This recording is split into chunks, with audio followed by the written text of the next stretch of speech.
দমে দমে 40 বার ভাবো রে মনকে তোমার। 40 রাকাতে পড়লে নামাজ ঈমান শক্ত হয়। 40 বছর বয়সেই তো রাসূল নবী হয়।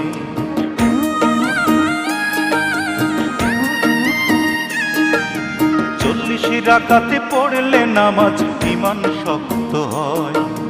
40 বছর বয়সেই তো রাসূল নবী হয়। 40 কদম এলে পরে মুনকির নকির সওয়াল করে। 40 কদম এলে পরে মুনকির নকির সওয়াল করে। মুর্দা তখন জিন্দা হয় রে মাটির কবরে। দমে দমে 40 বার ভাবো রে মনকে তোমার। দমে দমে 40 বার ভাবো রে মনকে তোমার।